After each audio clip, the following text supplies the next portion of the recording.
Have you ever stood next to someone at a coffee shop, at work, at an event, and you just couldn't find the words to start talking? Or maybe you had the words, but something inside you froze and the moment passed?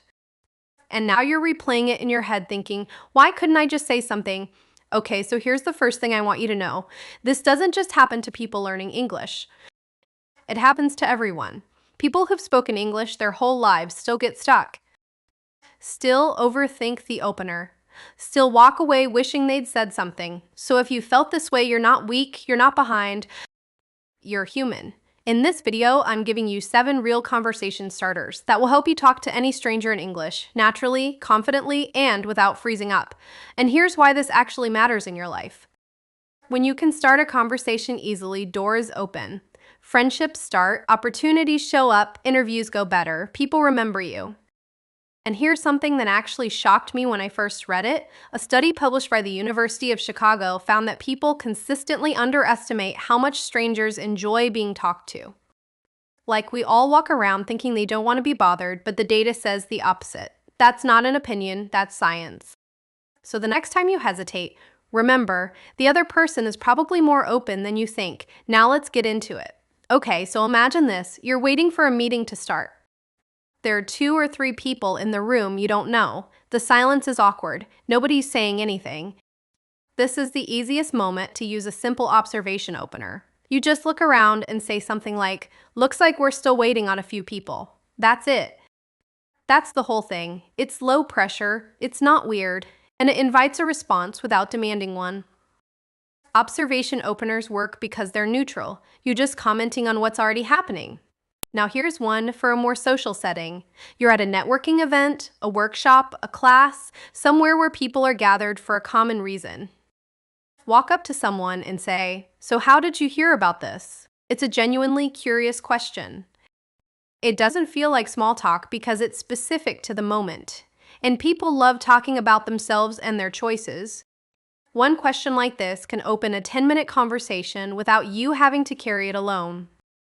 Here's what most people miss: compliments. Real, specific compliments. Not "nice shirt." That feels a little awkward. But something like, "Hey, that's a really interesting bag. Where'd you get that?" Or, "I couldn't help but notice your laptop sticker. Is that from somewhere special?" See the difference? You're noticing something real and asking about the story behind it. People light up when someone notices something they care about, and you just became the person who pays attention. That's memorable. And listen, sometimes the best opener is just asking for help. "Hey, do you know if there's a coffee place nearby?" Or, "Sorry, do you know what time this starts?" It's simple, it's natural. It's something even the most confident people do every single day. Asking for help isn't weakness, it's an invitation, and most people are genuinely happy to help. Once they answer, you can keep it going with a quick, "Oh, nice, have you been here before?" And now you're in a real conversation. Okay, so here's another one. This one's for when you're already near someone for a while, on a commute, in a waiting room, in a line. You can use what I call a shared moment comment.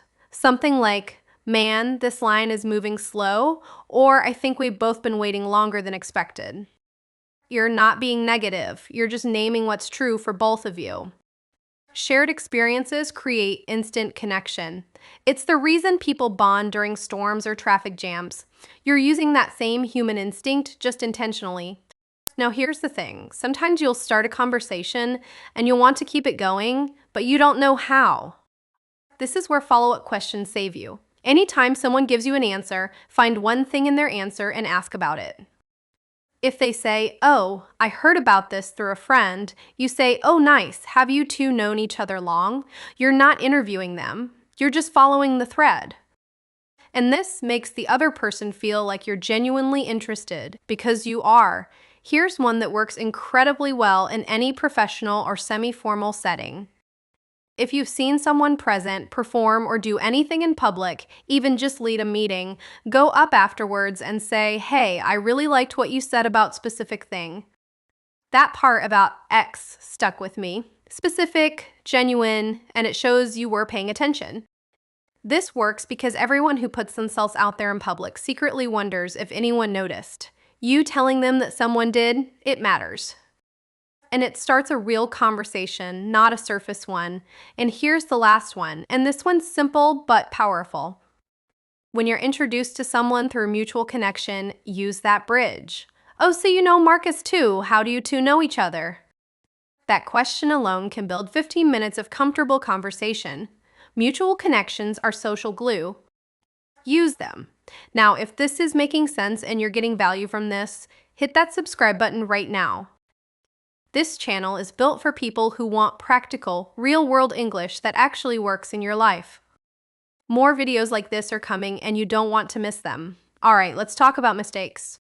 Because even with the right phrases, a few common habits can kill the conversation before it starts. The first one, starting with an apology. Sorry to bother you, but instantly puts the other person in a position of having to reassure you. It signals that you don't believe you deserve their time. You do. Drop the apology. Just say the thing. The second mistake, asking questions that are too personal, too fast. What do you do is fine. How much do you earn is not. Where are you from? Can work in casual settings. Why did you move here? Might feel intrusive if you just met 30 seconds ago. Match the depth of your questions to how long you've been talking. Start surface, go deeper as the conversation earns it. Third mistake, and this one's so common, filling silences with nervous talking. When there's a pause, people panic and start rambling. But here's the truth. A 2-second pause in a conversation is completely normal. It's not awkward, it's natural. Let the silence breathe for a moment. The other person might fill it. And if they don't, that's your signal to either ask a follow-up or wrap up gracefully with, well, it was great meeting you. So here's your ready-to-use template. Memorize this and use it anytime. Start with an observation or a situational question. How did you hear about this? Or, looks like it's going to be a full room today. Then follow up with one genuine question about their answer. Then find one thing they mention and go one layer deeper. That's the whole structure. Observe, ask, follow the thread. You don't need to be funny. You don't need to be charming. You just need to be curious and present. That's it.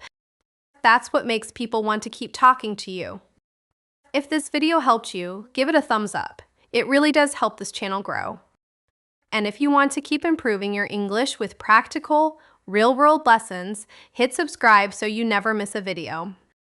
There's a lot more coming and you don't want to fall behind. See you in the next one. Keep practicing. You've got this.